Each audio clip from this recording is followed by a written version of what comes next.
Thank you.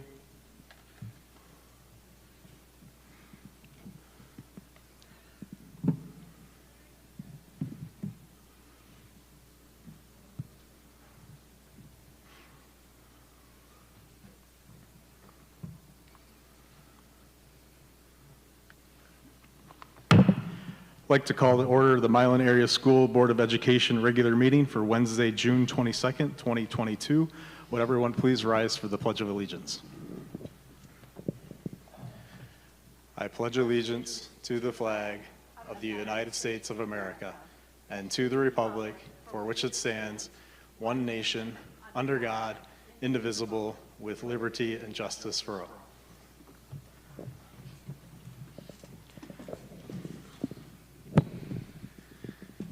All right, thank you for attending this evening. Thank you for people watching online. I do want to pass along some sad news. Board member Freight is absent this evening. Her mother-in-law passed away recently, so she is tending to family matters in those regards. So keep her in your thoughts and prayers. Next up, we are going to do board recognitions. We've got Patrick Brown from the Michigan Adult Community and Alternative Education Association Board. He's going to come up and recognize a very special lady in our school district. Thank you all for having me. So great to see a great crowd at a school board meeting. You know, sometimes it's a quiet crowd meeting. But I am Patrick Brown. I'm the director of the Michigan Adult Community and Alternative Education Association. And our organization serves as a professional development resource center, advocacy organization, and networking organization for all of the professionals that work in adult, alternative, and community education. There are about 120 different programs across the state of Michigan. In adult education, there are about 26,000 adults that are served through those services every year. And your illustrious and wonderful Connie Cox, who's the director here of your community education, adult education programming, has been a member of our board for a number of years. And she recently announced that she's going to be taking a step back from our board to concentrate on her efforts to continue to grow and impact this community. She has been on our board for 11 years, since 2011, and has been active on our board, coming to our board meetings, serving on our community education committee. She really has been an advocate for community education, and that includes the umbrella from early childhood, before, after school programming, summer school programming, all the way up to adult skill building. They're so important in communities and in school districts across the state, and I think it's just so important that we continue to promote and support these programs because they bring so much to our community. They really do ground the community. Many of you probably have had activities that you've participated in through the community education program, or your kids have participated in those programs, and they just really are vital and important and bring so much life to the community. I know that there's so much life here in Milan. I grew up in Blissfield, so I know much about Milan area. But I'm just here to really recognize Connie for her contributions. We're sad to see her go from our board, but we're happy that she's still going to be here and bringing so much to the field of adult and community education. And so on behalf of our board of directors, I'd like to present her with this certificate to acknowledge her 11 years of dedicated service to our board of directors for all of the hours that she's put in. She has been on every conference. She has presented numerous times about your program here at Milan at our conferences. She has served us very diligently, and we just really want to thank her and applaud her and kind of in a way celebrate her within your community. She's a quiet person if you know her. She's a very humble person, but just like she loves to walk many miles, she has dedicated herself many miles and on many missions to promoting Milan area schools and your program here. And so I want to thank Superintendent Gerbach for extending the invitation at our board meeting when he was there to present her and honor her at our last board meeting. And I just was happy to be here this evening to congratulate Connie. So why don't you come up, Connie, so I can give this to you, and just thank you so much.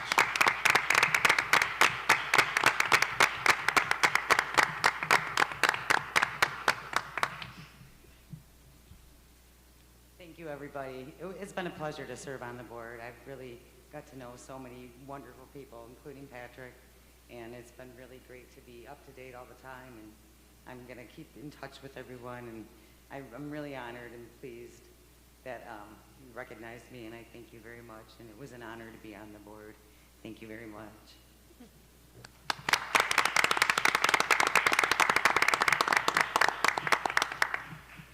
Thank you so much for coming, and again, we do appreciate all your work in the district county. It does not go unnoticed. So, you guys are welcome to stay if you want, but you are welcome to go as well. So it's you don't have to sit through the rest of the meeting unless you don't want to. So we appreciate you coming.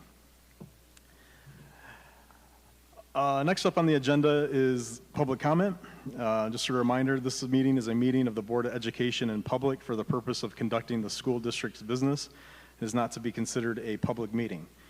There are 2 times for public participation during the meeting as indicated in the agenda. When addressing the board, you will be asked to state your name. The board determines the amount of time granted for individuals or groups to speak. Each person shall be allowed to speak for up to 3 minutes. I will give you a 30-second warning, and then I ask you to finish your thought when the timer goes off. Board members may question speakers, but are not obligated to answer questions or make statements or commitments in response to issues raised by the public. In general, such items will be referred to the superintendent for advisement, investigation, study, and/or recommendation, or designated as future agenda items for board consideration. Is there anyone who would like to address the board?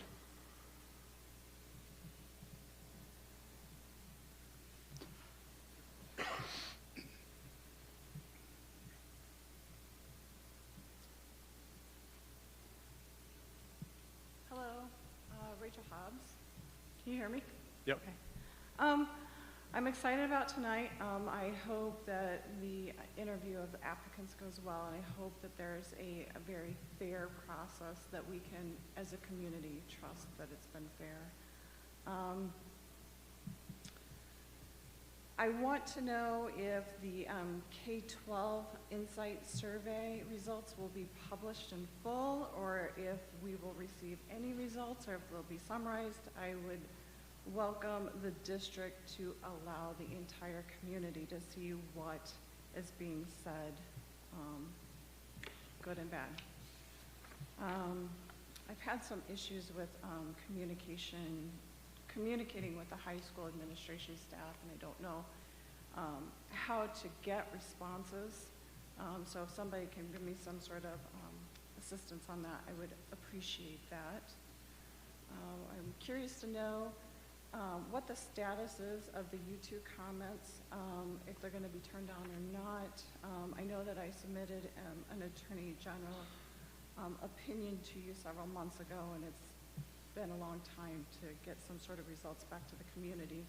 I know that a lot of people have been trying to watch it through YouTube, and there have been several sound issues. So we need to figure out a process in which people can know what's going on. You know, I have a suggestion. I know you guys aren't fans of monitoring the comments, but I know that Mr. Hull talked about having a student intern in the athletic department, and I think that, you know, we could welcome a student to come in and monitor some of those comments. If we flip them on, that'd be great. That way they could give us heads up if people are commenting that there's no sound or the quality is poor. Also, I'm going to request that my comments be recorded too. I've gotten very little feedback from anybody, if anything at all, on what we're doing about school safety. I've asked about this many times.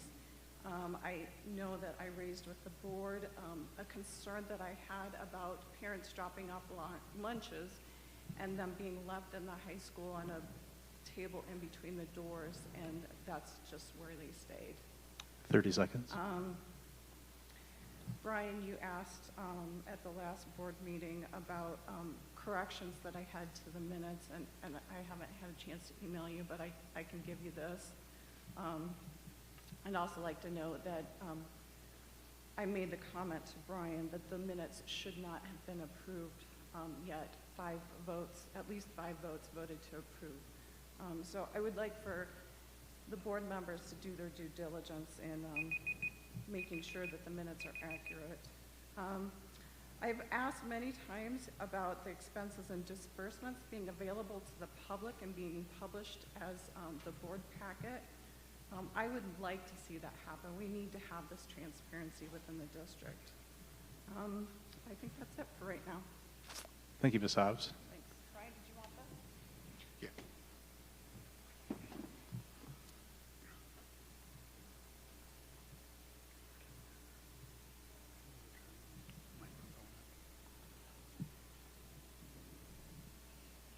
Are there others?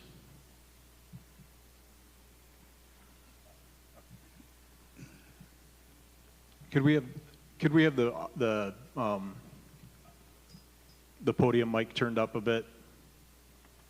Thank you. Thank you. Are there others who would like to address the board?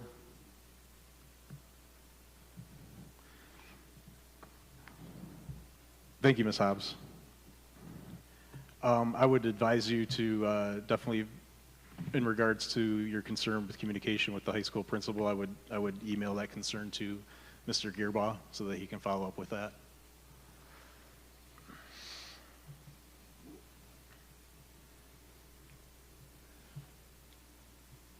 Next on the agenda is routine matters for approval. I need a motion to approve the minutes of the budget hearing of June 7th, 2022. Moved by Farrow. Support by Kiger. It's been moved and supported to approve the minutes of the budget hearing of June 7th, 2022. Discussion?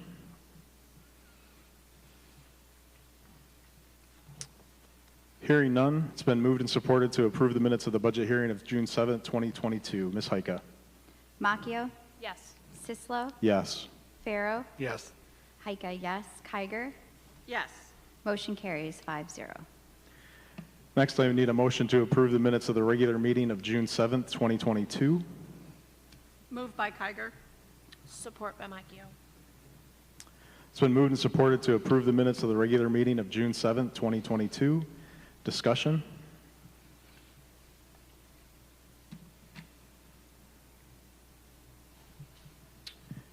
Hearing none, it's been moved and supported to approve the minutes of the regular meeting of June 7th, 2022. Ms. Heike?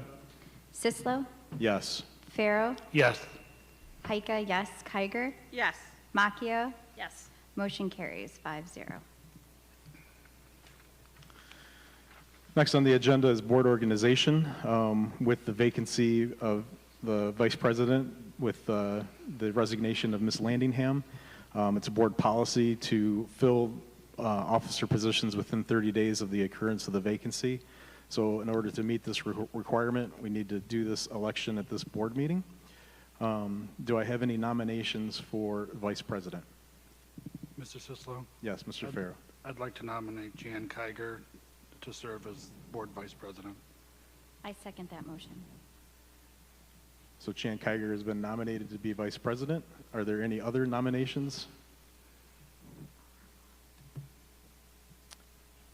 The nominations are now closed.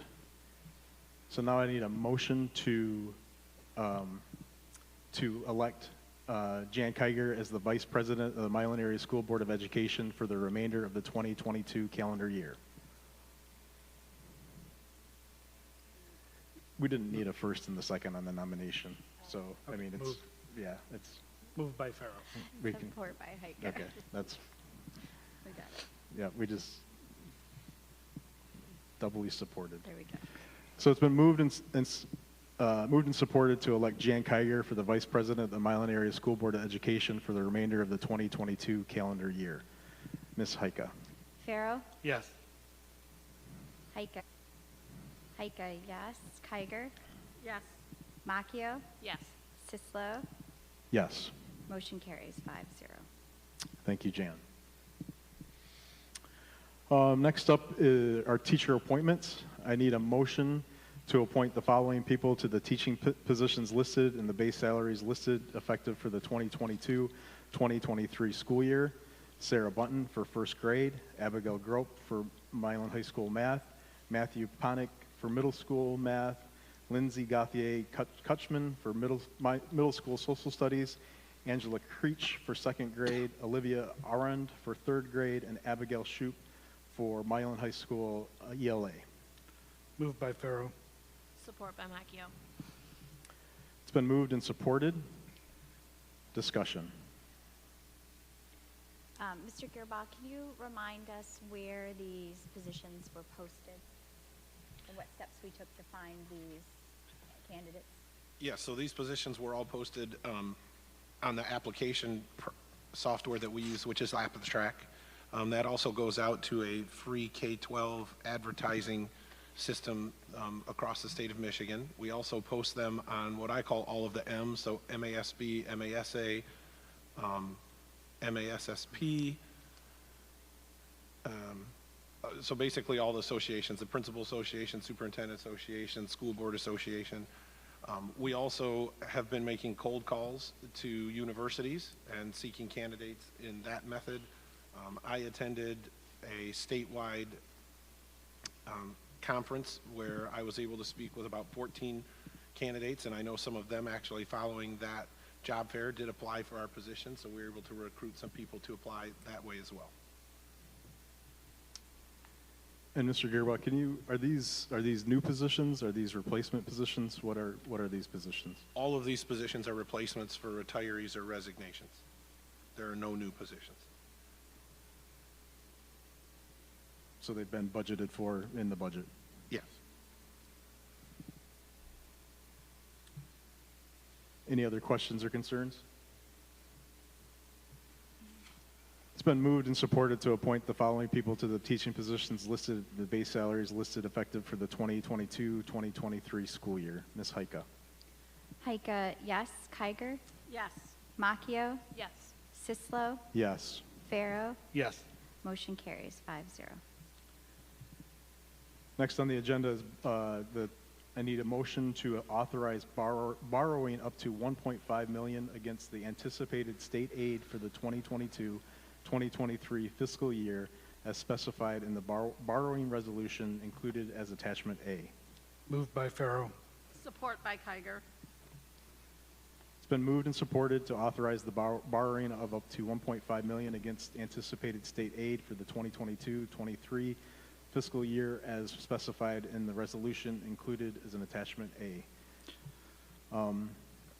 So because the school district doesn't receive a state aid payment in September, it's necessary for us to borrow this money in order to make payments starting with September. It's something that we've done in the past. Mr. Gearbaugh can speak more to it as necessary. Yeah, so this is a process that's very common for a lot of districts across the state of Michigan. It really is not that we are borrowing because we can't afford to cover our budget. It's that we have a cash flow concern in certain months due to not receiving payments year-round. And again, it's something that we will repay throughout the year in 7 payments. It's really more of a cash flow than being able to afford the budget that we have approved. And again, this is very common across the state. There are hundreds of districts that do this due to the inconsistent funding from the state of Michigan not being 12 months a year. Andrew. Mr. Farrow. I just want to reiterate what Mr. Gearbaugh said is correct. I did speak with Krista in finance today. This is standard operating procedure. This is a smaller amount than in previous years. The reason for the borrow this year is the fund balance is being spent down. So we should receive the deposit in August, and as Mr. Gearbaugh indicated, there will be 7 months set aside for them to draw the funds back, and that'll occur January to July. Thank you, Mr. Farrow. Any other questions or concerns? It's been moved and supported to authorize the borrowing of up to $1.5 million against anticipated state aid for the 22-23 fiscal year as specified in the resolution included as an attachment A. Ms. Heika. Heika, yes. Kiger? Yes. Macchio? Yes. Sislo? Yes. Farrow? Yes. Motion carries 5-0. Next, I need a motion to approve the 2022-2023 board meeting calendar as presented in attachment B. Moved by Macchio. Support by Heike. It's been moved and supported to approve the 22-23 board meeting calendar as presented in attachment B. We did have a first reading on this. This is the second reading and it's up for approval. Just a couple of changes from the first reading. I think everybody is aware that we moved the July 13th meeting to July 20th. Ms. Freight is very appreciative of that in order to accommodate her schedule.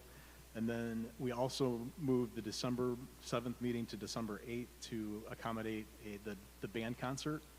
And then we moved May 24th to May 23rd to accommodate senior honors night. So those are the three changes that have been made since the first reading. Are there any other comments or concerns regarding the board calendar? I would just like the board to very carefully consider the inconsistency of changing our board meeting nights. Every governing body that I've been able to seek out locally, school districts, townships, all have set meeting nights, and it helps their stakeholders anticipate when meetings will be. Random nights don't lead to that consistency. So I just would like us to think long and hard before changing our meeting nights. I think we're doing that because people have expressed interest in coming to our board meetings, and they're not able to because they have institutionalized Wednesday night events. And I find it a concern that those events would be considered more important than what we're doing. Any other comments or concerns?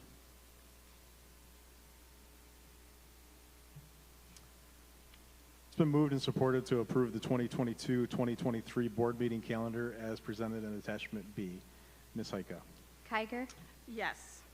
Macchio, Yes. Sislo, Yes. Pharaoh, Yes.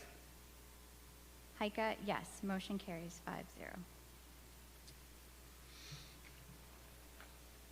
All right, next up on the agenda is I need a motion to approve the policy updates as presented in attachments C1 and C2. Moved by Heike.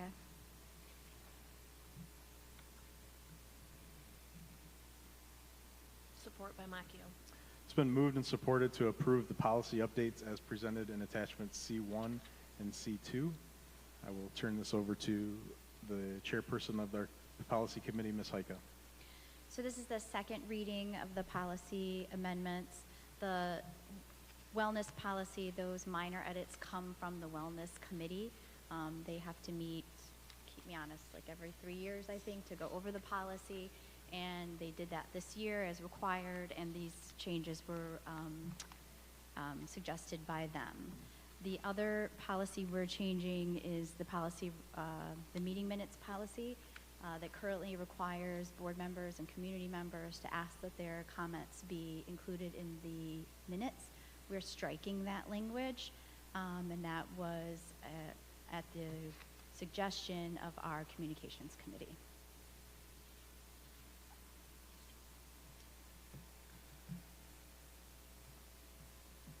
Any questions or concerns regarding the second reading of these policies?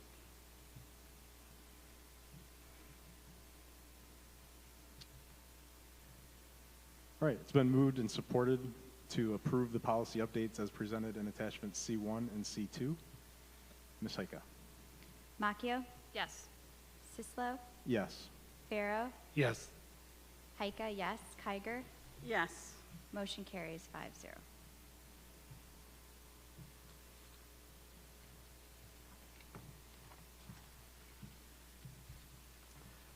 Are we going to implement that with the next minutes then? The next minutes will reflect Yes. comments being, okay, thank you.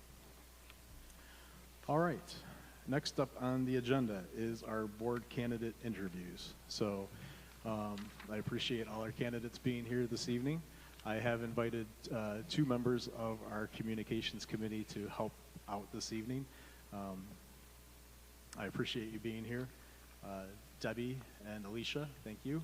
You guys are going to help guide us through this process. So everybody take a deep breath. It's kind of strange that you are doing this interview process in an auditorium on YouTube in front of a board, but this is what's required in order to meet the requirements to fill this vacancy. So just again to walk through it, just so that we're all on the same page, Debbie and Alicia are going to draw the names of the candidates out of this bowl. I'm going to have you guys, when your name is called, you're going to sit in order of the name that you're drawing in the chairs that are here. Next, they're going to draw the order of the board member that's going to ask the question.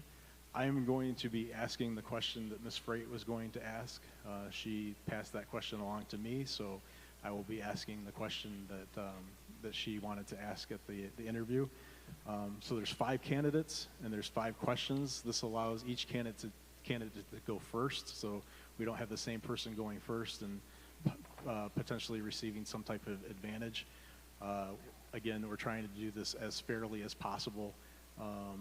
As was mentioned in public comment, we think this is the fairest way that we can make sure that we're not putting anybody in a certain order, and nobody is interviewing on a different evening and such. Again, this is to replace the position of Amy Landingham, who resigned.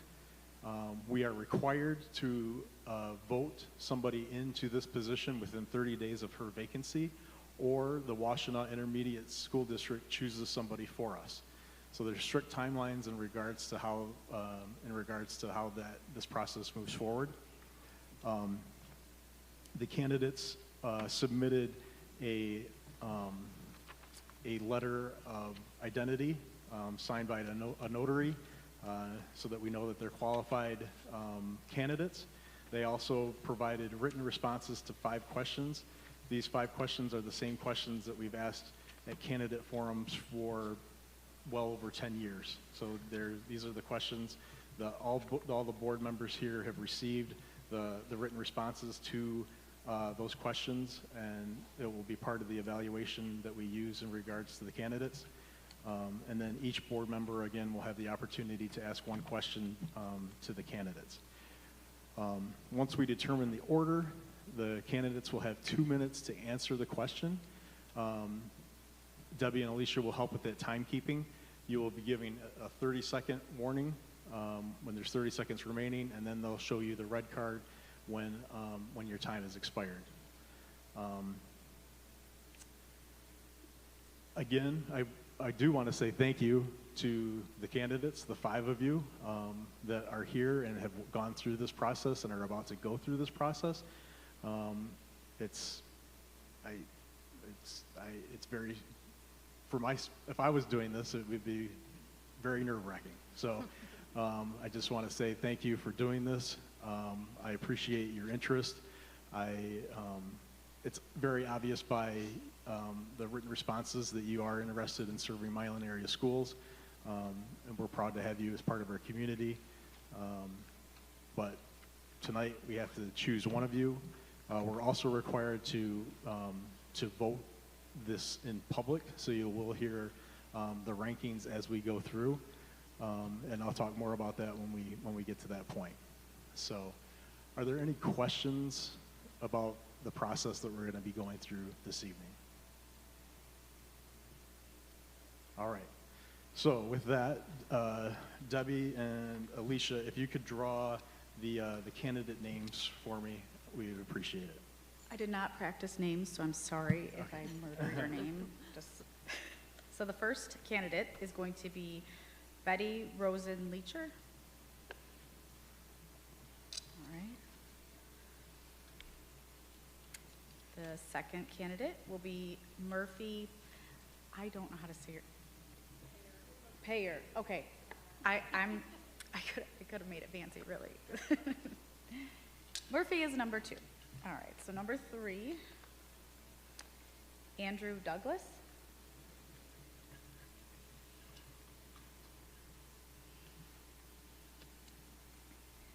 Number 4 will be George Elder.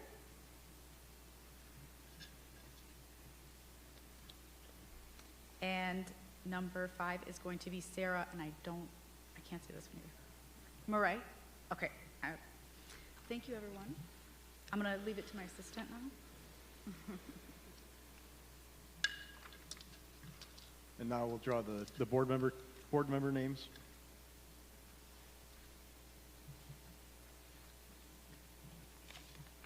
All right, number 1 is Tom Farrow.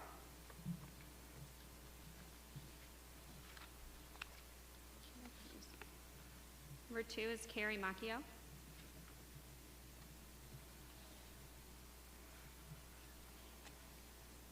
Number 3 is Jan Kiger. Separate those.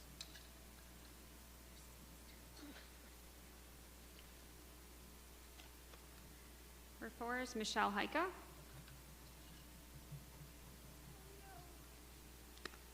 And number 5 is Andrew Sislow.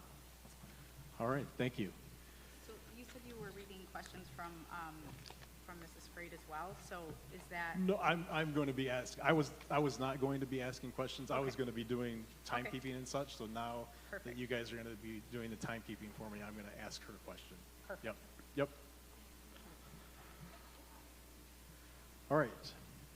So with that, so our first board member that asks the question is Mr. Farrow. And then we'll go through the order that you're drawn. So it'll be Ms. Rosenleacher first, Ms. Payer, Mr. Douglas, Mr. Elder, and then Ms. Murray. So we will start with Mr. Farrow's question. All right. First, thanks for being here. I promise we'll all be friendly. So my question for you is, what would you like to see changed in the Milan Area School District, and how do you envision your role in that change?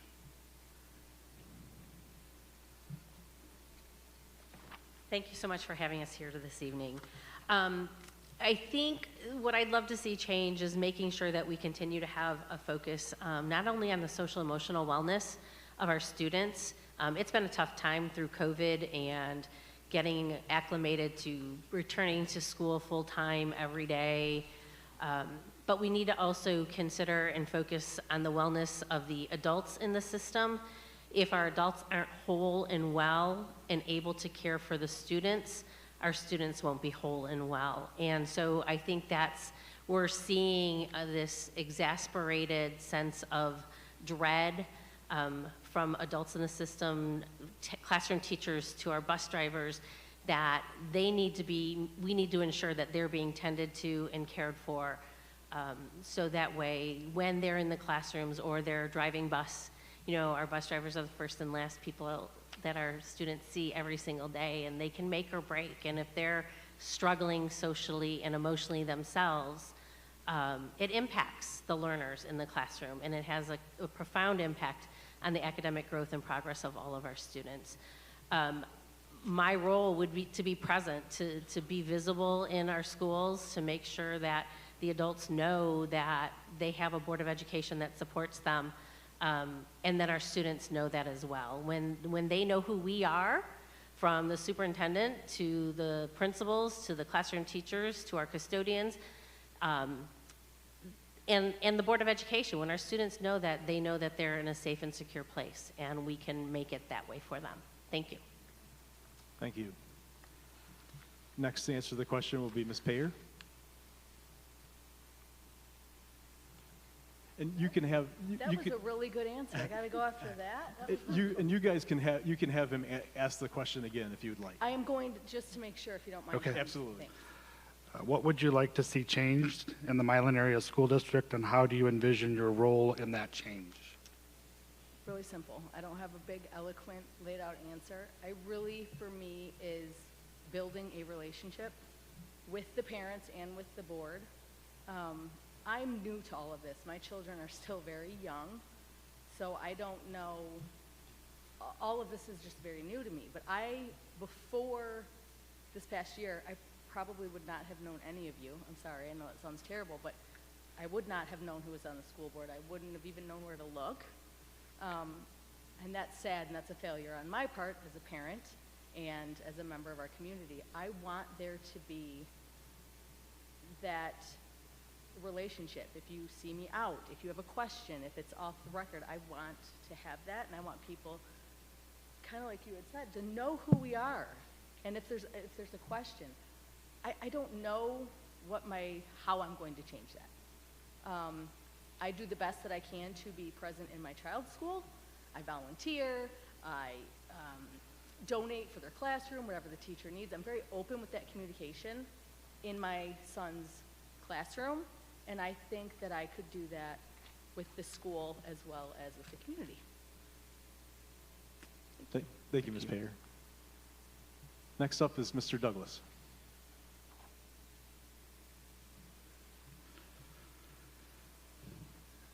Good evening. Thank you for this opportunity. I'm glad to be here. When asked what changes we all want to see in the Milan area schools, I tend to reflect on my own role that I've had in the past couple of decades, and that's as a father and as a teacher at the college level. What I would like to see Milan area schools do is a return of focus to fundamentals. Get back to many of the benchmarks that we as a community expect the schools to meet. I, as a board member, would think my role is to backstop and facilitate faculty and staff getting to those fundamentals. I'd like to see those test scores go back up. I'd like to see our students return to the levels of performance that we had in previous times. I think structure is a very important component of that. I think that we need to get back to a structure that our students and our entire community understands. And as a teacher, I know that my students crave structure. I know that my students thrive when the structure and when the environment is understandable and predictable. I think that is primarily what we need to get back to. That's the change that I would like to see. And as a board member, that's the change I'd like to facilitate. Thank you, Mr. Douglas. Next up is Mr. Elder. Hello, can you please read the question again, please? Yes, of course. What would you like to see changed in the Milan area school district, and how do you envision your role in that change? Back to basic education. I think we're all in a world of chaotic. You know, you got parents saying one thing, board members saying the other, teachers saying the other. Back to education. We need to get our scores up on our academics, and we need to take care of our teachers. This year, my daughter has a special needs teacher, Miss Goins, and she just went out of her way this whole entire year. And mind to say, Ezra was on COVID leave for 4 weeks of this, and she had set up different time Facebook, or not Facebook, but FaceTime appointments with Ezra like 4 times. So I'd like to see us get back to education and recognizing our teachers. And I would like, if I was selected for the board, I would recognize a special teacher each time of the board meeting. Thank you. Thank you, Mr. Elder. Ms. Murray.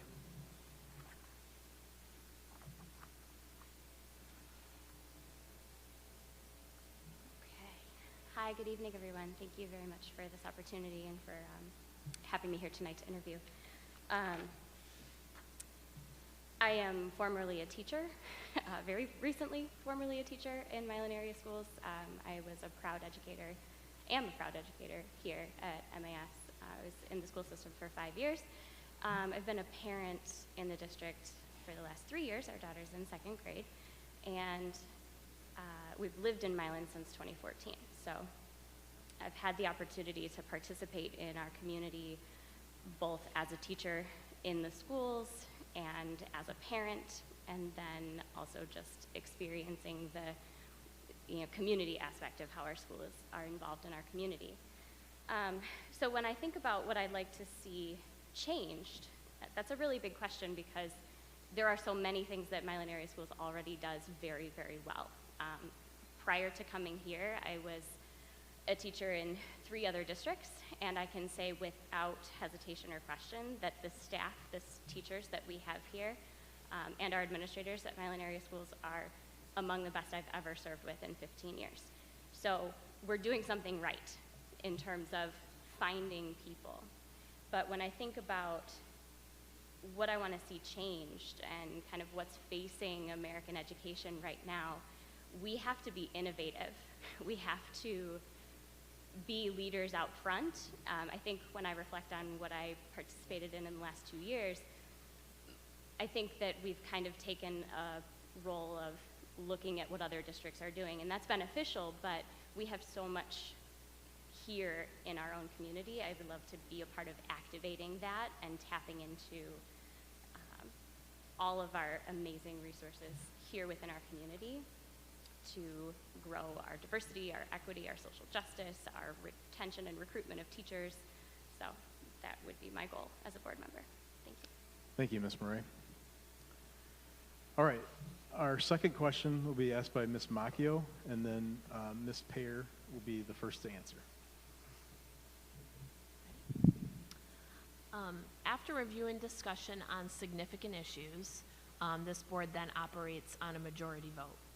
So the question is, if the majority vote is different from your position, your vote, or even your personal views on a topic, how would you manage that situation going forward? So if my view is different than the rest of the board? Well, once, we vote on those resolutions. Yep. So once a resolution is passed, if it does not agree with your vote or your personal views, how would you manage that going forward after that vote? Thank you for clarifying for me. That's life. So I look at the board, and to me, it's a team thing, right? We're not always going to agree, and that's okay. Sometimes you take one for the team. I am not the kind of person that will necessarily keep quiet if I disagree. I can do it respectfully. I will tell you why. But if the majority of the board agrees with one direction, I'm going to go with the board. I may have a lot of questions along the way, probably will. But I guess that's I don't know if there was any other way to do it. But, am I going to throw a hissy fit, or am I going to just quit, or am I going to, no, I'm not. My whole goal with this is to keep an open mind, and to really listen to both sides and hope that whatever choice is made, as I'm sure you guys always do, is the right choice. They're not easy. I don't really know. That's a really hard question for me to answer until I'm in that predicament. That's an honest answer. I really don't know. I'm sure it's going to happen, but with anything else in life, sometimes you don't get your way. And that's okay, We'll talk it through, and I'll make my views known, and we move along to whatever is next on the list. Thank you. Thank you, Ms. Payer. Next up, the answer will be Mr. Douglas.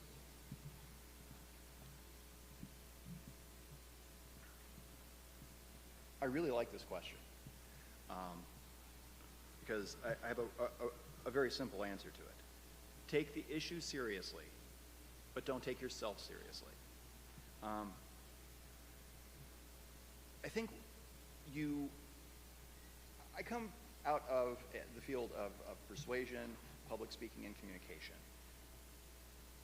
Persuasion is an incredible tool, but it's an important and necessary tool when we're deciding things together. You, as a group, try to persuade each other. You talk, you say things. You deploy your best arguments. If those don't work, you kind of have to walk away. Sometimes I get into arguments with my friends, and I say, well, I mean, yes, you can believe what you're saying, or you can be right. And I say that with tongue firmly in cheek, because I know that if I take myself too seriously and make it about you arguing with me and I have to be right, then I'm going to take it personally, and I'm going to carry that forward.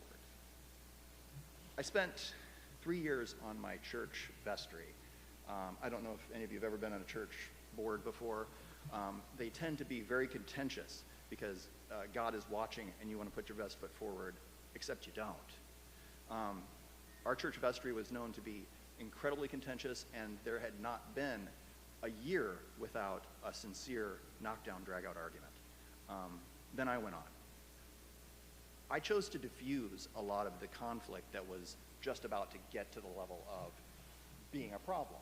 And when I did that, people saw that, oh, I'm taking this way too seriously. I can lay this aside, and we can make it about the issue, not about the personalities. That's how I choose to do democracy. Thank you, Mr. Douglas. Next up, Mr. Elder. Repeat your question, please. After review and discussion on significant issues, the board operates by a majority vote. If the majority vote is different from your position, your vote, or even your personal views on a topic, how would you manage that situation going forward? Well, I'd express my opinion, but after the board had voted on it, if the majority voted, that no, you're right, wrong, Mr. Elder, then you have to live with the fact. Just like the mask. I hated the mask policy, but y'all voted on it. I had to wear my mask. My kids had to wear the mask. So, it's a majority of roles. Thank you, Mr. Elder. Ms. Murray.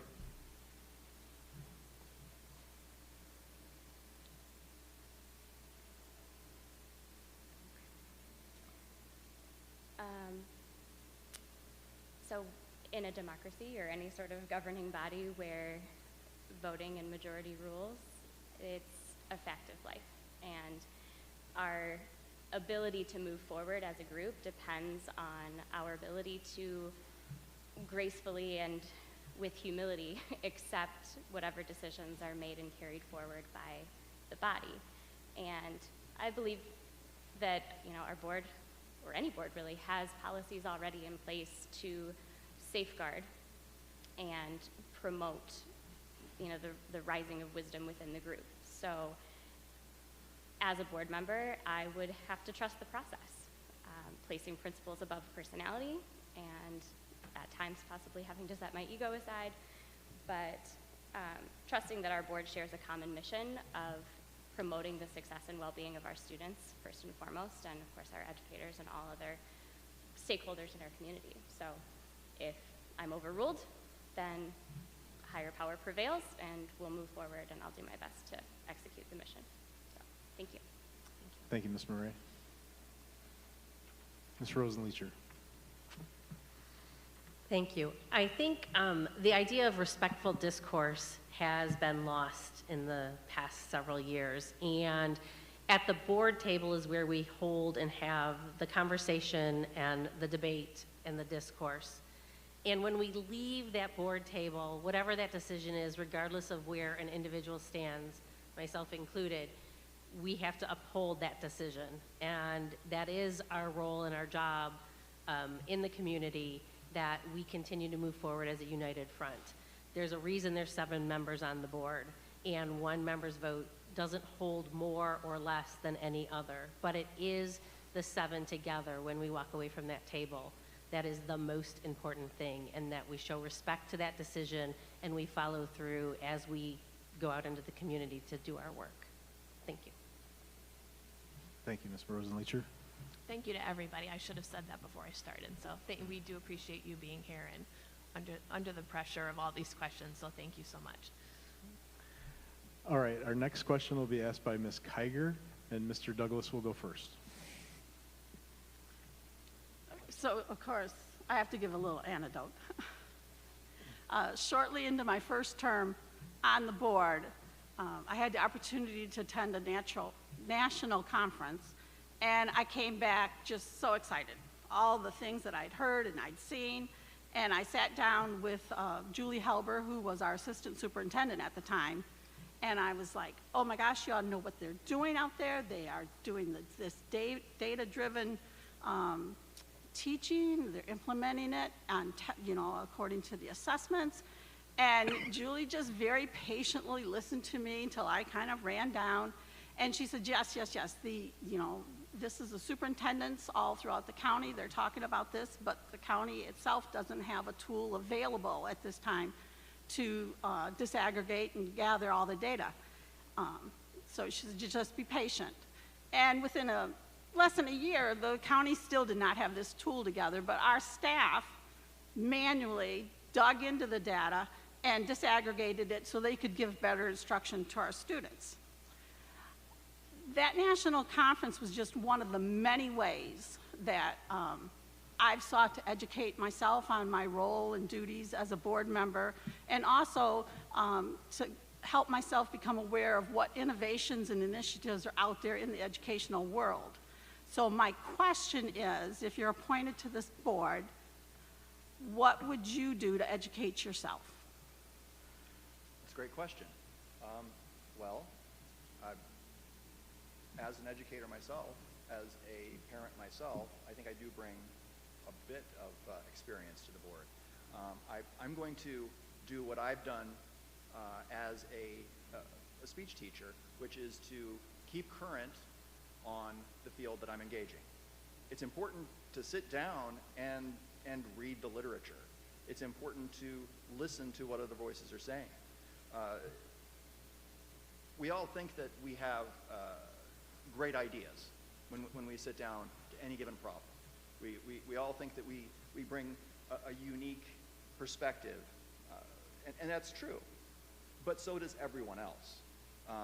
Your experience going to a national convention very much mirrors some of mine when I was back in grad school, when they would send us out to conventions and we would hear about the wonderful things that were going on in our field.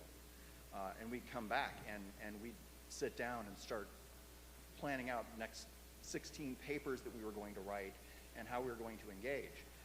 That happens every time I go to a professional development and I come back and I think of new ways that I can present information to my students. If I am chosen as a board member, I would see this as a parallel pursuit to my career in teaching. I would bring that same mind of going out, finding good ideas, and bringing them back. With the caveat, there's a lot of great ideas out there, but let's not forget, while spending a lot of time looking outside the box, there's a reason the box exists. There's a lot of good stuff in the box. Let's not get distracted by the jangling keys. Let's keep our eyes on the fundamentals, but let's also look for new and innovative things that can give us our own successes. Thank you, Mr. Douglas. Mr. Elder. Can you please repeat the question? If you're appointed to this position on the board, how would you go about educating yourself? Well, I'd hope there'd be some conferences that I could go to, some classes I could attend. I would attend the school meetings where, for instance, like the principals have their meetings, quarterly or whatever. The health teachers had one before I'd go to them meetings, and I would listen to the children also, because the teachers and the children are two people or two persons that knows what's going on. Thank you, Mr. Elder. Ms. Murray.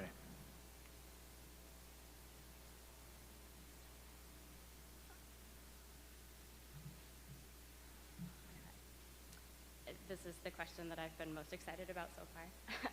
I am an educator, and therefore I am a lifelong learner. It's a mindset that I have operated under really since I was very tiny. I think that's why I ended up in education, period, is because I have always sought information voraciously at times. So that was a difficult thing for me, and leaving my position recently was that concern of how am I going to continue to do that? But I've been just overjoyed to find that there's just a wealth of knowledge out there. My new position is with the Washtenaw Intermediate School District, and so that puts me right in the center of our county community of educators and all of the various initiatives that are going on in all of the participating districts in our ISD. And I don't know, most recently I just finished the Justice Leaders Core course through the WISD, and that was something that I had set out to do prior to resigning my position with Milan Area Schools, but and didn't have to continue necessarily after I left this position, but it was something that was really important to me, and I was already enrolled, and I am so grateful that I continued in that course, and it was extremely influential. So I'll continue to seek out opportunities like that to be sure that I am well-rounded. And I think the other big piece for me is collaboration. I love working shoulder to shoulder with teachers. That's what I do in my new job now. And I think that's a vital piece of keeping ourselves as board members educated, is being in the community with our teachers, with our students, with our administrators, and building that relational capacity between us. And so that is one of the several ways, I guess, that I would continue to develop myself as a board member and be sure that I was abreast of all the issues. So, thank you. Thank you, Ms. Murray. Ms. Rosenleacher. So this one's right at my heart. As a retired educator myself, I continue to be involved in education. So beyond MASB and taking the certification classes, so I have a greater understanding of what it means to be on a school board, because that would be a new role. Staying engaged with my state organizations that I'm still involved in, being connected to the Michigan Department of Education, reading the information that comes out on their listservs, paying attention, being in connection with our state legislators, understanding what's happening at Michigan Department of Education. There is so many things happening in the world of education today that we have to have a very large view, so that way we can understand very clearly as a Board of Education what the school district, teachers, administration, and students in our community needs, so we understand how we fit into all of that. So being engaged in dialogue and conversation up and down the continuum here in the district, but across the state as well, I think is a necessary part of continuing to be educated on what's happening in our schools. Thank you, Ms. Rosenleacher. Ms. Payer. Does leaning on you guys count as a good answer? Which, honestly, that I would. I have a good support network. I am not an educator myself, but I come from a very long line of educators, many family members. I have a great group of people around me who have encouraged me to do this. You know, you can do it. I'm like, I don't know, I'm just a mom. I don't know if I know enough. They're like, that's it. You're a mom. So me, lots of questions. Hope you guys don't mind lots of questions if you pick me, because I have no problem asking questions. I'm kind of going into this blindly, and I'm just hoping that the relationships I've built with other parents, the wonderful administrators at my son's school, who I absolutely adore, I'm hoping maybe they'll kind of help me out, keeping engaged with teachers, parapros. I never realized, honestly, until my son started with the early education in an IEP, just how important our parapros are. My son no longer has an individual parapro, but I've made wonderful friends with them. You know, they're with her. I didn't realize how engaged they're with my son all day long. They're like, now he calls them Aunt Gina or, Miss Sher. I mean, I adore them. So I'm really going to rely on everybody around me, the board, the teachers, the principal. I'm sure he loves when I call him all the time, but that is what I'm going to do. The people around me, parents and teachers. That is what I'm going to do, because this is all a learning curve for me. So that is the first thing I'll do. After that, then I will look at other avenues, but really right now I'm going to look in my own backyard. Thank you, Ms. Payer. Next board member to ask a question will be Ms. Heike, and Mr. Elder will be answering first.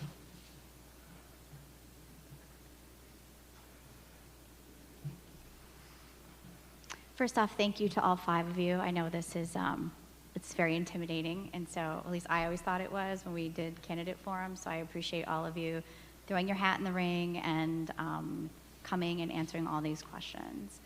Mr. Elder, my question is, do you support the district's diversity goals? And if so, why? And if not, why not?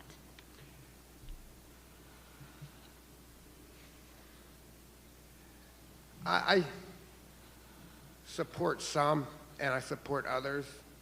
I support most of them because of the fact that every child should have the equal opportunity to an education, be treated like they want to be treated. And the other ones I lean on is that it seems like it makes one person hate the other. I disagree with that. I think we should just all be judged the way our character and the way we treat each other. But most importantly, you know, all kids, no matter what they're into, needs an education and needs to be treated like a kid.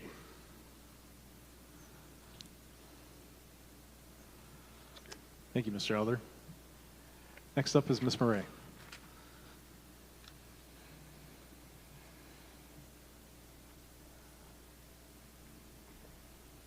Okay, just kidding. This is the question I'm most excited about. I've changed my mind. The answer is absolutely, unequivocally yes. It is the issue that I see as the most central issue to what we're trying to do here in Milan area schools. Our district, in the not quite 10 years that I've lived here, has changed and evolved and grown, and our schools are not the same. They don't serve the same population as they served 8, 10, 15 years ago. And it's our job to be responsive to the needs of our community. And as a teacher, I have witnessed more students than I would like to express feelings of exclusion, or at least lack of inclusion, if not overt exclusion, that's public or said out loud.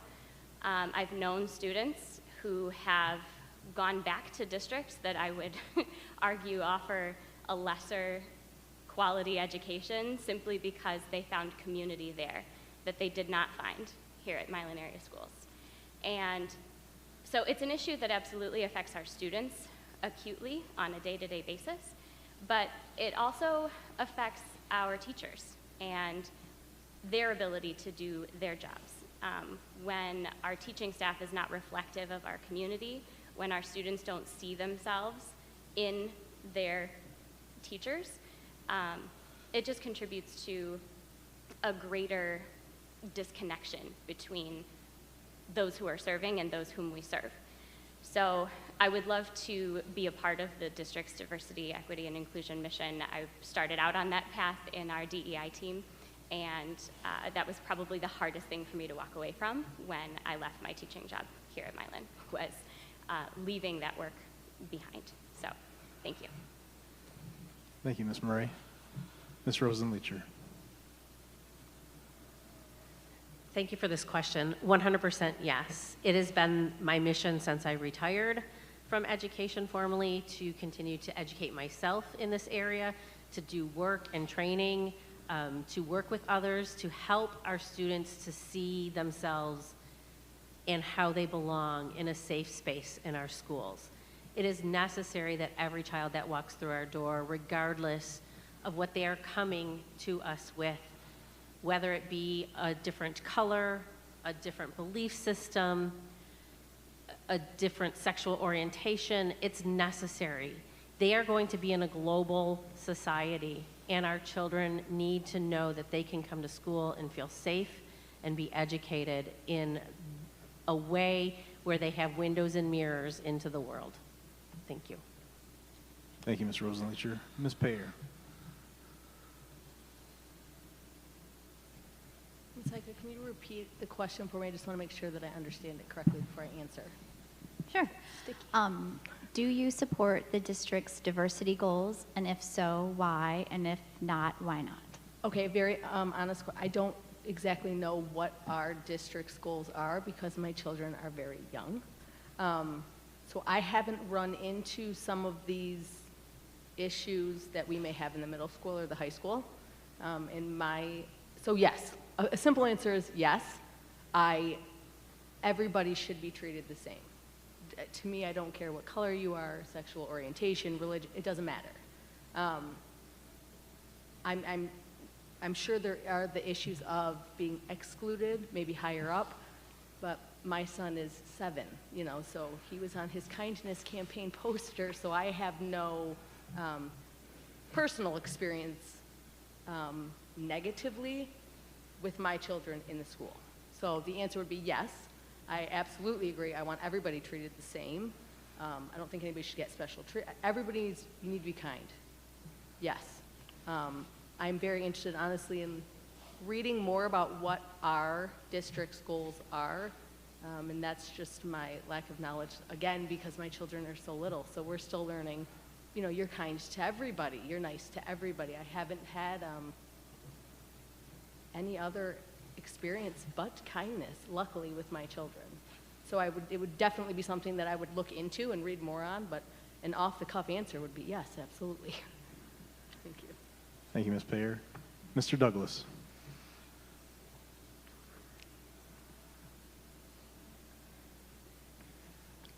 Okay. Picture this, October 1994. Kid from Leavenworth, Kansas gets on an airplane, flies off to South Korea because he doesn't like his job shrink wrapping paper plates at the Hallmark card factory. I land in Daegu, South Korea after I have no idea how many hours on an airplane. And I teach English for 3 years in South Korea. Fast forward to 2003, I take a job teaching at Wayne County Community College, teaching speech to the denizens of Detroit and the Wayne County area. I've seen diversity. I understand diversity. I understand, my experiences have taught me cultural difference in a profound way that I could teach a class about this. In fact, I have taught classes about intercultural communication. I understand the stresses that the needs of a diverse population put on any organization. And diversity, given time to acclimate, given time to assimilate into a community, adds an incredible level of strength and richness to that community. Would I support diversity goals? Obviously. That's our job. We're here to build a stronger community. We're here to serve a diverse population. I tell my students in speech now, imagine you're coming out of college. Imagine you're that kid in October of 1994. You have no idea what you're headed off to. But I'm here to tell you that every single one of our students are facing an intercultural and a much smaller world than we did when we graduated college or even high school. Thank you, Mr. Douglas. All right, the last question will be asked by me, and Ms. Murray will go first. And again, this was the question that was submitted by Ms. Freight. As a board trustee, we are charged with keeping our students as a top priority. How do you intend to advocate for our students' best interest? Thank you for that question. In my 15 years teaching and in what I do now, although I'm quite new at it, that has always been my guiding question whenever any new curriculum, policy, class schedule, whatever the case may be, has come before me as an educator. My question has always been, how does this or does this serve my students?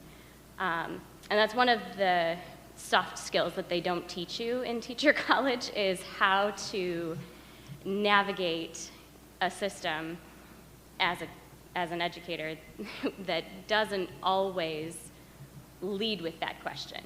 I'd like to think that, yes, within our classrooms, within our school buildings, and within our board, we do lead with that question. But there are so many times in education when new policies or new expectations are delivered to us and expected of us. And it's then our task as the educators and the governing bodies of our schools to figure out, okay, how do we move forward and still do so that in a way that is in the best interest of our students. And that can be incredibly difficult sometimes when, you know, legislators or other politicians are making decisions about education who are not educators themselves and are not in our community. So as a board member, I would look forward to continuing that guiding question with everything that I would do, is just always checking in and asking, how does this or does this serve our students, and how can we be sure? Thank you. Thank you, Ms. Murray. Ms. Rosenleacher. I think the first question I have always asked myself, whether it be as a classroom teacher, as a school administrator, central office administrator, but as a parent, is this what I would want for my own child or children? And when we come at it where the children are at the center of our table always, they are our priority, and we consider the impacts that our decisions have on our students. If we're making a decision that we know will have a negative impact on even one child, then we have to think carefully about those decisions. So always remembering our why. Our why is the students. Without our students, we're not needed, we're not necessary. So putting the students at the center of the table and considering the needs of the whole, every child that walks through our door, not a certain segment of children. That's how I would focus on keeping students first. Thank you, Ms. Rosenleacher. Next up, Ms. Payer. Will you repeat the question for me, Andrew? Absolutely. Thank you. Yeah. As a board trustee, we are charged with keeping our students, as a board trustee, we are charged with keeping our students as a top priority. How do you intend to advocate for our students' best interest? I'm going to steal a line from you for a minute. I'm a mom, okay? First and foremost, that is the most amazing job I've ever been blessed to have, is be a mom. So I'm going to look at it and go, one, is it my place? And two, is it something that I would want for my child? That is a very hard question for me to answer unless I was given more specifics. I'm going to be very, very honest. But the answer off the top of my head was, I believe I would truly look at it as a parent first. If I was still sitting here and I'm not sitting up there, would I be okay with it? Would I, and if I wasn't, it kind of comes back to the question earlier, if I get outvoted, you know, what do I do? That's probably the hardest question today. The kids are always going to come first. They have to be. And sometimes it's really hard decisions to do that, and you don't make friends necessarily doing that, but it has to be done. But to me, I don't know, I guess depending on the situation. Sometimes I'm just a very blunt person, and I just look and say, because I said so, and this is what's best. Kind of how I handle my children. It may be the same way. The kids will always come first. If I didn't have the intention of putting our kids first, I wouldn't be standing up here, because this is not fun. This is intimidating. This has been making me nervous for a week now. So really, that is my goal. It's not really a question. It's a hard one to answer. If I wasn't going to put the kids first, if I didn't want to, I wouldn't be up here. No offense or anything, but I'd be home. So to me, it's an automatic. The kids are first. That's just an automatic. Thanks. Thank you, Ms. Payer. Mr. Douglas.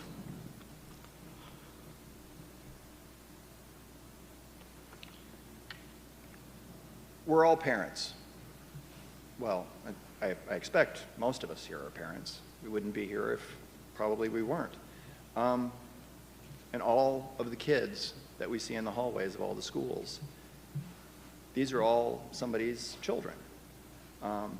Not to, yeah, I'm gonna steal too. I'm gonna do that.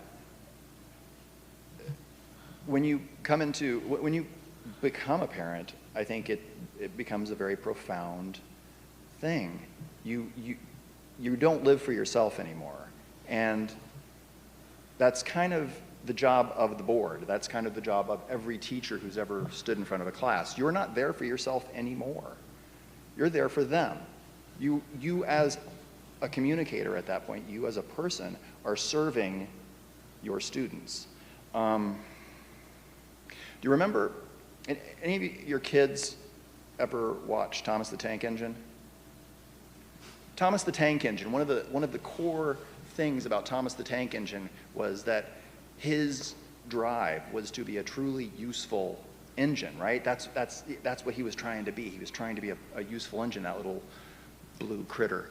And that's what I think we as a group are trying to do. We're trying to help our students become useful. And I think that we want to get them to a certain level of education, of capability, that when they leave Milan High School, they have a set of skills, a set of abilities, not just necessary, not resident in them right then, but they have an ability to learn. And I think whatever we can do to help them become better students, help them become better and more useful engines, is how we serve our students. And that's how we make them our top priority. Thank you, Mr. Douglas. Mr. Elder. Can you repeat the question, please? Absolutely. As a board trustee, we are charged with keeping our students as a top priority. How do you intend to advocate for our students' best interests? I think this comes into the point of the big picture. You've got all kinds of different kids in this world here in Milan. You know, like me, I kind of can steal from you. Being a parent, I got 2 different girls, and I've got to make life perfect for both of them in order to make my household run. So I'd have to say you have to look at the big picture and make decisions for everybody, all the kids, with the different backgrounds and stuff. Thank you, Mr. Elder. All right, so that concludes the questions. Thank you so much. You folks are welcome to go back into the audience so you don't have to, some more comfortable chairs. Absolutely, round of applause for our candidates.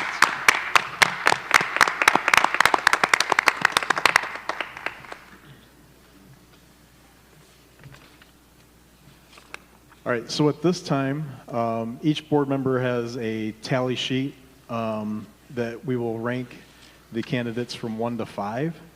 And we will give these tally sheets to Ms. Heike, and then those results will be read, and we'll put it into a sheet to see how those tallies come out. So go ahead and fill out your tally sheet and we'll get it to Ms. Heike.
So as I read these, are you going to keep the tally? Yeah, I'll keep the tallies. Okay. Yep. you have, make sure you have more. I have 4. Okay. So these are Mr. Farrow's rankings. Douglas 3, Elder 4, Murray 2, Payer 5, Rosenleacher 1.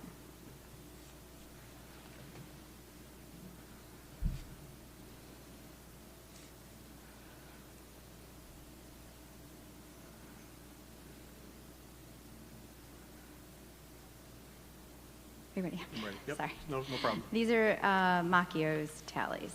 Douglas 3, Elder 5, Murray 2, Payer 4, Rosenleacher 1. Okay, got it. These are Sislow's tallies. Douglas 2, Elder 5, Murray 3, Payer 4, Rosenleacher 1. Got it, thank you. These are Heike's tallies. Douglas 4, Elder 5, Murray 2, Payer 3, Rosenleacher 1. Got it. And these are Kiger's tallies. Douglas 3, Elder 5, Murray 2, Payer 4, Rosenleacher 1. Okay. So with that, the point totals from the first tally, Mr. Douglas has a total of 15. Mr. Elder has a total of 24. Ms. Murray has a total of 11. Ms. Payer has a total of 20. Ms. Rosenleacher has a total of 5.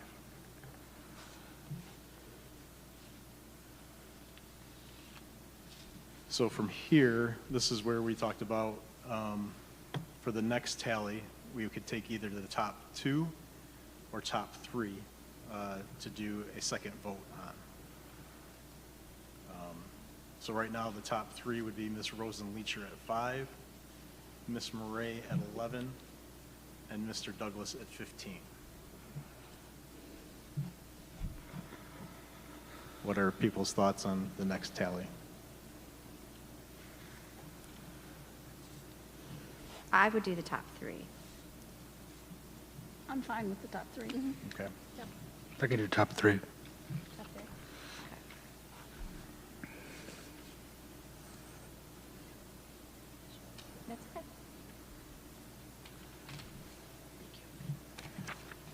So again, you'll rank Oh, whoops. Ms. Rosenleacher, Mr. Douglas, and Ms. Murray as 1, 2, or 3.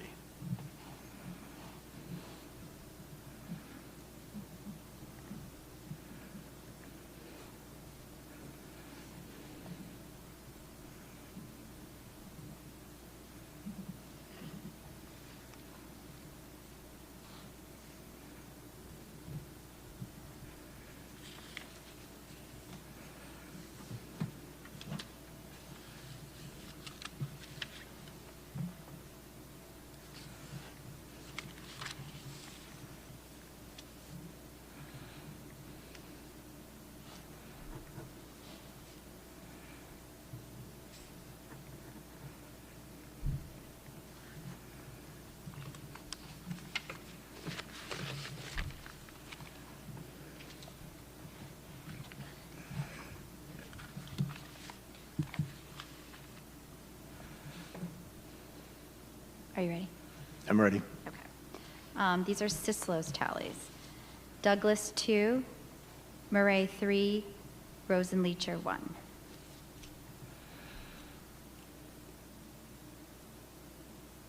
Got it. These are Macchio's tallies. Douglas 3, Murray 2, Rosenleacher 1.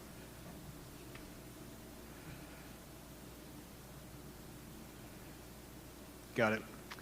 These are Kiger's tallies. Douglas 3, Murray 2, Rosenleacher 1. Got it. These are Heika's tallies. Douglas 3, Murray 2, Rosenleacher 1. Got it?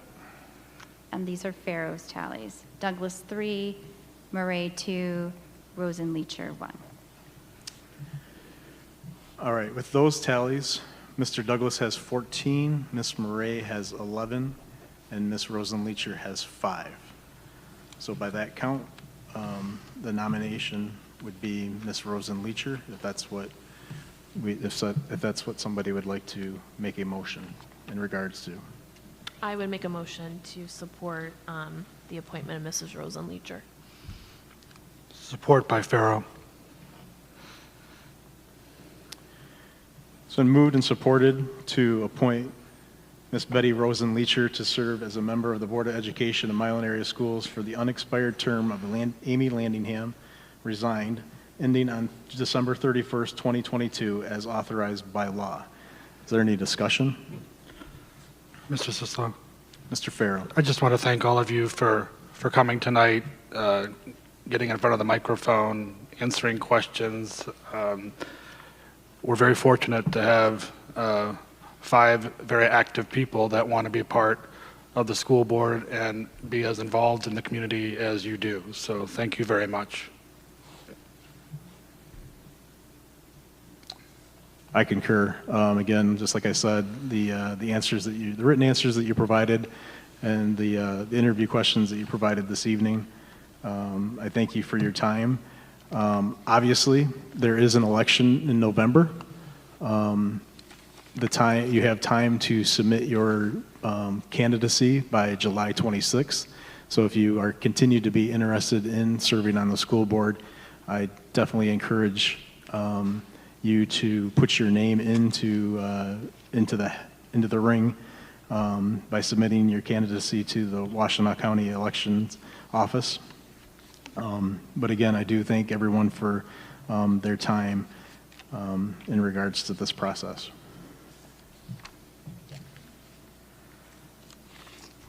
Any other questions or concerns? All right, it's been moved and supported to appoint Ms. Betty Rosenleacher to serve as a member of the Board of Education of Milan Area Schools for the unexpired term of Amy Landingham. Amy Landingham resigned, ending on December 31st, 2022, as authorized by law. Ms. Heika. Sislo? Yes. Pharaoh? Yes. Heika, yes. Kiger? Yes. Macchio? Yes. Motion carries 5-0. Congratulations, Ms. Rosenleacher.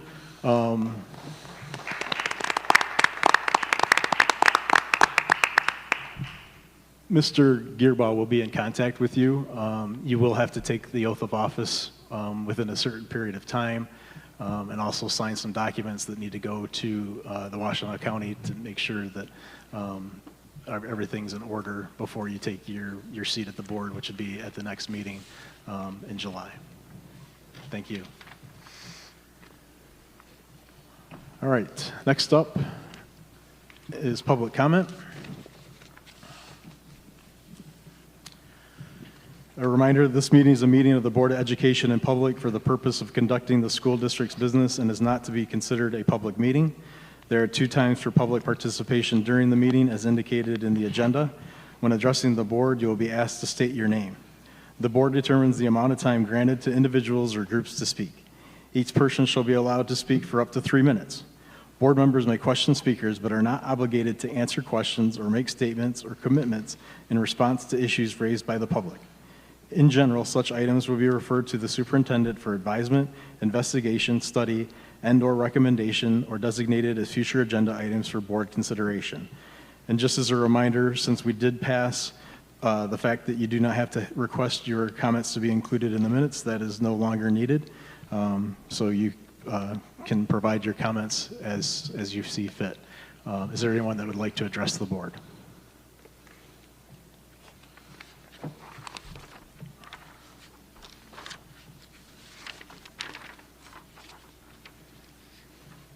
Hi, my name is Annie Cruz. I was just looking on the website and realized that I could not find the June 2018 minutes for June 13th and 27th. there's just the agenda posted. I don't know if those meetings were canceled or if the meetings weren't recorded, if that's something that we could look into. I'd like to be able to access those. And then I want to thank the board for voting on the dates for next year and including alternate days of the week to meet, as it is very important to the stakeholders that you serve that to have a bit of variety so that more people can attend due to other conflicts that are quite important, like church on Wednesdays. And I feel that I feel that you heard us when we were talking about that, especially since you do pledge allegiance to the flag, which is under God. So again, while this meeting is very important, there are other things that are also ultimately important, and each individual does have that right to make that decision, but you showing that you've heard us and holding a few meetings on other nights so others can attend is greatly appreciated, especially from this stakeholder. Thank you so much. Thank you, Ms. Cruz.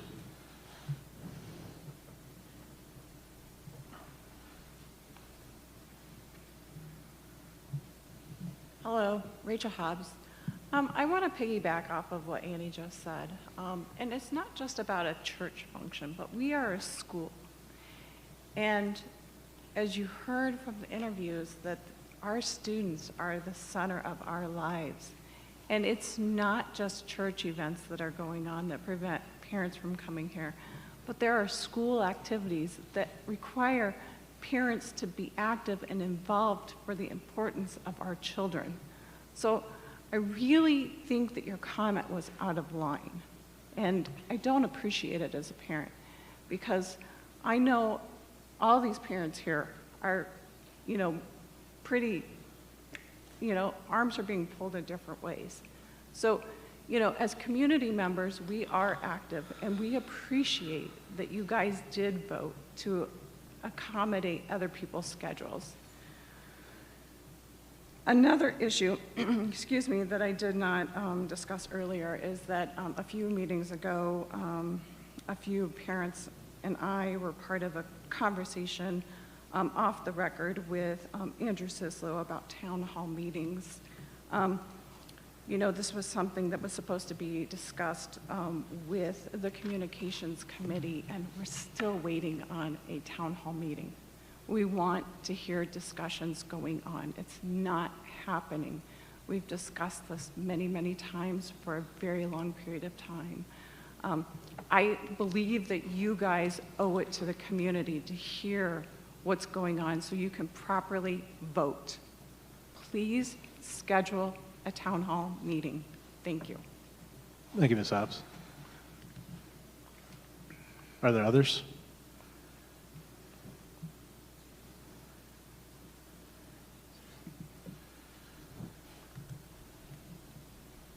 Thank you for those comments.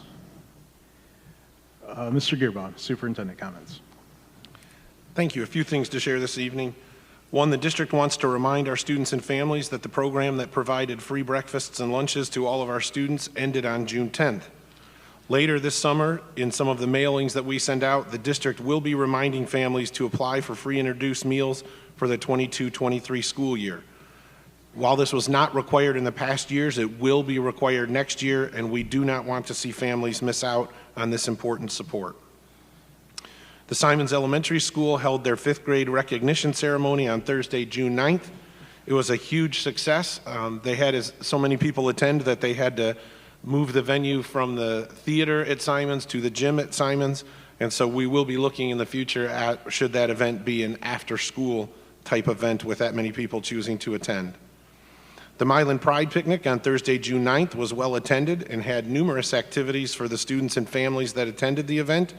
A huge thank you to the Milan ARC and the Milan Area Schools DEI team for making this event such a huge success.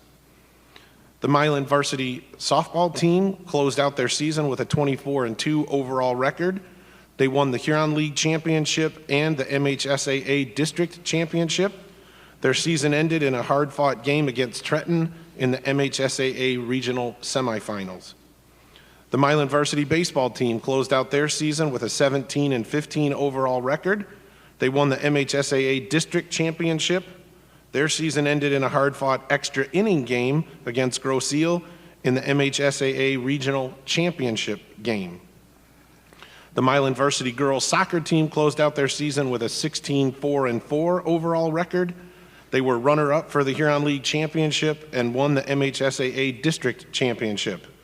Their season ended in a hard-fought overtime match against Grosse Ile in the MHSAA regional semifinals.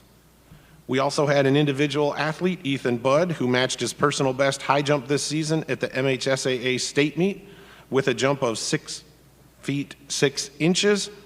Budd's jump allowed him to finish third in the state, scoring 6 points for Milan at the state meet. Congratulations to all of those teams and individual students for their accomplishments this school year. The end of the year luncheon held on Friday, June 10th was very nice. It was a huge honor for me to be able to recognize our outstanding retirees. I also took time to thank our entire staff for their dedication, patience, and perseverance this year.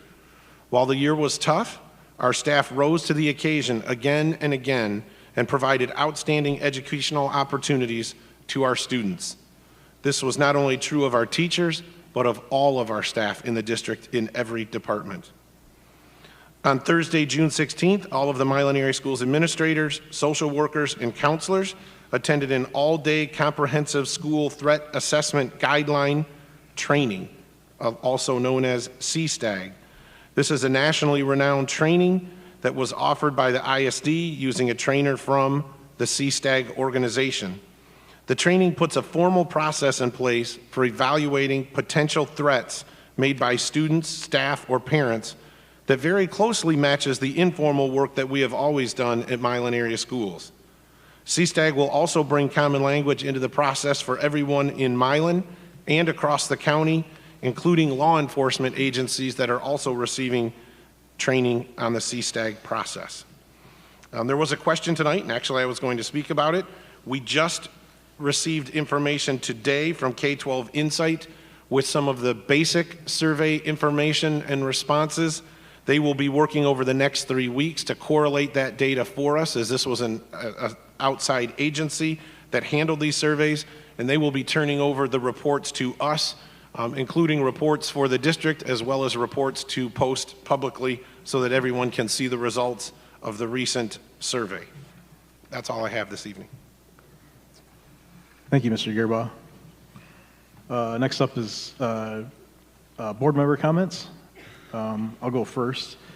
We did have our communications committee meeting this past Monday where we did discuss methods. The primary focus was perspectives regarding what's going well and what could use improvement in regards to communication, both from the community perspective. We didn't have time to get to the board member perspective. We went till, I think, was it till 9 o'clock that we were meeting? Yeah. What I did talk to the members that were there is that I'm going to put out a survey for the board members to fill out in regards to our perspectives on what is going well and what needs improvement. In regards to town halls, we touched on that a little bit at the meeting. The concern with town halls, especially if all 7 board members participate, is the Open Meetings Act. Because anytime that there may be work towards a decision as part of that meeting, it becomes an open meeting. So one of the solutions to that is the Big Red Board Chat, which we did have one of those Big Red Board Chats. We talked about it at the Communications Committee meeting. The members do think it's definitely a tool for two-way communication. The first one that we had post-COVID went relatively well. Although it did have a specific focus, Big Red Board Chats are open for any questions that people are welcome to come and ask.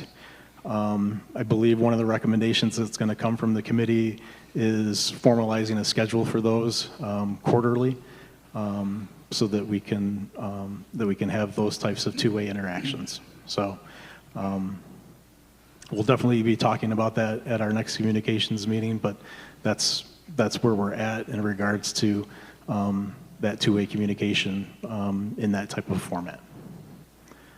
Other board member comments? Mr. Sislo? Yes, Mr. Farrow. So I missed the last board meeting, so I didn't get an opportunity to thank Amy Landingham for her service to our district. I want to thank her for her friendship, her advocacy, as well as her counsel as a new board member. She's going to be missed. I'm looking forward to working with Ms. Leacher. Amy's just a tremendous person. I wish her well in her current and future endeavors. We are a better district as a result of Amy's service. Thank you. Thank you, Mr. Farrow. Ms. Heiko? I just want to, again, thank everyone for the time and effort that they put into filling out those surveys, coming tonight, answering all the questions we had tonight. By reading all of your responses, I know a lot of thought and a lot of effort went into that, and that all of you have really thought about what this district needs and how we move forward, and I appreciate all that feedback and all of your time, so thank you. Ms. Macchio. Just a couple quick things. I wasn't able to attend the Pride Picnic, but I did make it in time from work to go to the flag raising at Town Hall, which was really great. And there were so many students there, and different people represented. I just thought it was a great event, and their speakers did a wonderful job. And I don't know if anybody has followed any of the news since then, but there were some comments or a story on Facebook about how we're one of the very few cities to do that. So I'm proud of the work that the whole community is doing in that regard. And I also wanted to give a little shout out to Jenny Smith at Simons, who's been in charge of Books for Milan. And in the summer, their goal is to get around to all the little free libraries. We have so many here, and we're very lucky in that regard. And people sign up weekly to go out and put books in the libraries and straighten them up and stuff. So my husband and I had the opportunity this week, thanks to Jenny, and they provided the books, and it's just a great endeavor. That started out, some of you may be familiar with, it was Books on Bikes, or Bikes on Books. I forget which way it was, but then it kind of morphed into Books from Milan. So they're just doing a great job of making sure that books get into the hands of our entire community, not just our students in the summer. And that's, literacy, of course, is an important goal of mine. And I was pleasantly surprised to see so many books in almost every single library that we visited. So we never know how they get there or how they come and go, but it's obvious that our community is behind that. And so I just want to encourage everybody. I had some community members and a couple staff reach out and say, hey, how do we do that? And you can just go on littlefreelibrary.org and put in our zip code, but not every Little Free Library is a registered Little Free Library. Some people just put them in their yards just for fun, and they don't pay because you have to pay to get the tags on them and everything. So I encourage people to get out in the community and utilize those. They're a great resource. That was it for me. Thank you, Ms. Macchio. Mrs. Kiger. I want to thank all the applicants for coming tonight. I totally understand being nervous for a week. We've all done this, and we were all nervous for a week before it happened. So thank you for taking that time. I also want to, since Connie was recognized at the beginning of the evening, to just give another shout out to Connie. She does so much in searching out opportunities for our adult education students that the boot camps and everything else that she does. So we're very fortunate to have her in our district. And Mr. Gerba, if you could let the board members know if there's anything that we need to fill out to attend the graduation at the federal prison that's coming up soon. Let us know. That's it. Thank you. All right. Any other questions, concerns, or comments? Meeting is adjourned at 8:44.